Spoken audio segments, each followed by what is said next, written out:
엄청난 기대를 받는 애니의 두 번째 시즌을 만든다고 생각해봅시다. 심지어 보치도록을 연출한 천재 감독의 후임자로서도 굉장한 부담을 느끼고 있죠. 첫 화에서 무엇을 보여주고 싶으신가요? 짧은 스토리 요약일까요?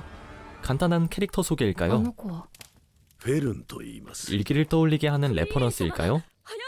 아니면 아무 일도 없었던 것처럼 자연스럽게 이야기를 이어갈까요?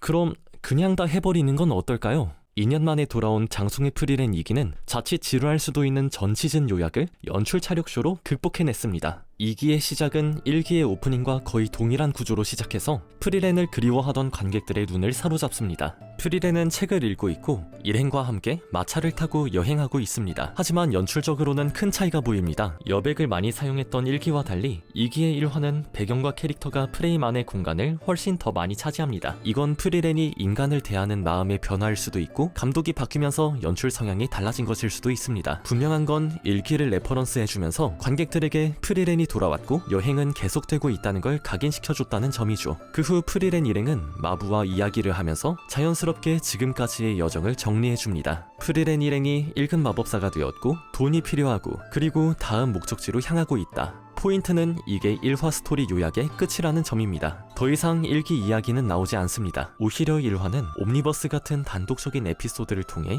프리렌 특유의 분위기, 느리지만 비어있지 않은 템포, 그리고 캐릭터들의 케미를 다시 한번 상기합니다. 그렇게 관객을 우리가 그리워하던 프리렌의 세계로 조용히 데려옵니다. 오늘은 이 1화가 어떻게 저처럼 기대가 넘치는 팬들을 다시 사로잡는 구성과 연출을 보여주는지 이야기해보려고 합니다. 이 1화의 가장 중요한 점은 재밌을 수밖에 없게 설계되었다는 점입니다. 좋은 각본은 새로운 정보와 상황을 보여주기 전에 반드시 치밀한 셋업을 깔아둡니다. 빌드업이 얼마나 탄탄하냐에 따라 몰입도는 완전히 달라지기 때문이죠. 1화는 복마광이라는 마법을 무효화하는 돌을 소개하며 시작합니다. 페른 근처에 가져가자 페른이 마법을 쓰지 못하는 모습을 직접적인 연출로 보여줍니다. 프리렌은 아침에 일찍 일어날 정도로 이 돌에 관심을 보이고 페른에게 보여주려고 하지만 페른은 라고 말합니다. 여기서 세 가지 정보가 자연스럽게 깔립니다. 1. 복마광은 마법을 무효화하는 돌이다. 2. 페르는 위험한 상황을 피하고 싶어한다. 3. 마력을 많이 담으면 복마광이 빛난다.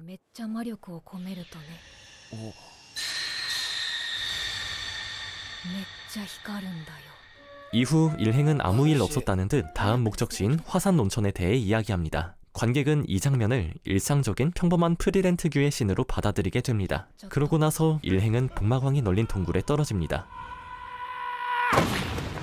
별거 아닌 것처럼 보이지만 이건 굉장히 치밀한 구성입니다. 진행될 이벤트의 포인트들을 앞에 미리 깔아두고 깔아둔 정보에 대해 관객들이 생각하지 않게끔 빌드업하고 이벤트가 발생했을 때 설명이 아니라 감정에 먼저 몰입하도록 유도합니다. 전의 정보들이 자연스럽게 주입되었기 때문에 우리는 복마광에 대한 설정보다 오로지 페른의 두려움과 도망가는 슈타르크의 긴장감에 몰입하게 됩니다. 그럼 이런 셋업이 없었다면 어땠을까요? 프리렌이 복마광을 발견하지 않고 관객들이 복마광을 몰랐다면 조금 더 임팩트 있는 장면이 되었을까요? 그건 아니라고 생각합니다. 세계관 설명과 셋업이 아하 순간과 섞일수록 관객이 느껴야 할 감정은 자연스럽게 밀려납니다. 복마광을 처음 보는 상태에서 이 장면을 맞이했다면 우리는 엥? 이런 게 있었어? 에 더 집중했을 겁니다. 복마광에 마력을 주입해서 몬스터에게서 도망갈 때 복마광에 대한 설명이 필요 없었기 때문에 긴박한 상황에 몰입할 수 있죠. 이렇게 설명적인 장면을 먼저 배치하면서 검은 배경과 소리의 부재로 보여주는 페른의 공포.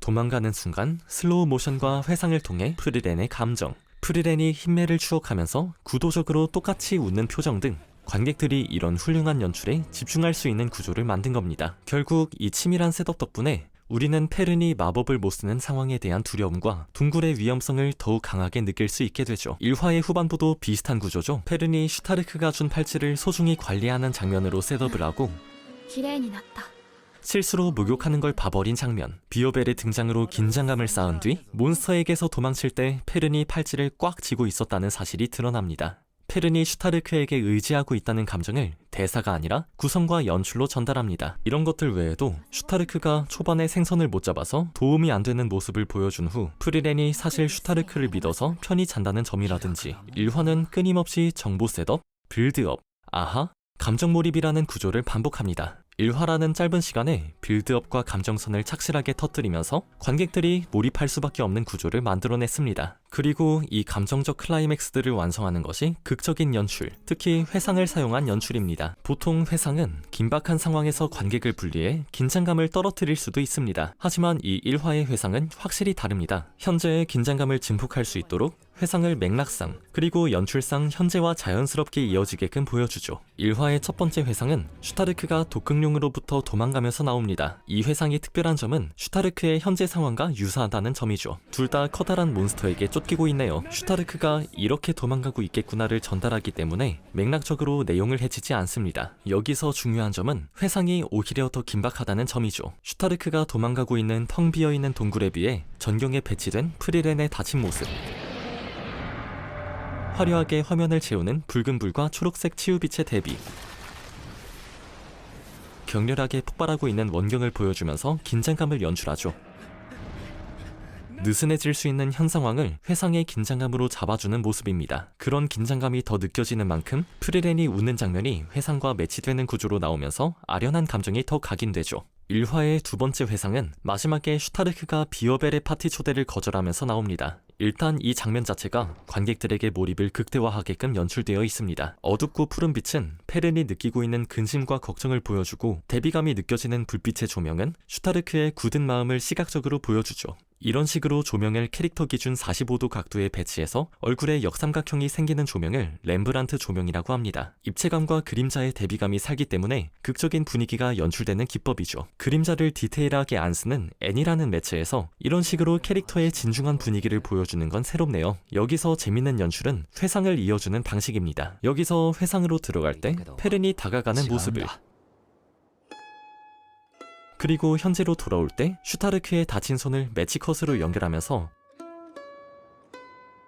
회상의 중요성을 강조합니다. 페른의 말과 행동이 현재 슈타르크의 선택에 얼마나 많은 영향을 줬는지 강조해주는 연출이죠. 이런 식으로 회상이 현재와 이어지게끔 연출을 하니 관객들의 몰입도는 오히려 더 늘어날 수밖에 없습니다. 이 두 과거 회상은 관객들에게 흰멜과 현재 파티가 프리렌에게 얼마나 중요한지, 그리고 슈타르크와 페른의 관계에 대해 기억하게 하죠. 뻔한 요약이 아닌 몰입이 되는 새로운 이야기로 관객들을 캐릭터들과 세계관에 몰입하게 만들어 완벽하게 복귀한 모습입니다. 감독이 바뀐 만큼 프리렌의 두 번째 시즌은 저희의 기대에 미칠지는 아직 모르겠지만 완벽한 스타트를 끄는 것 같기도 합니다. 다들 프리렌 2기의 시작 어떻게 보셨나요? 댓글 남겨주세요.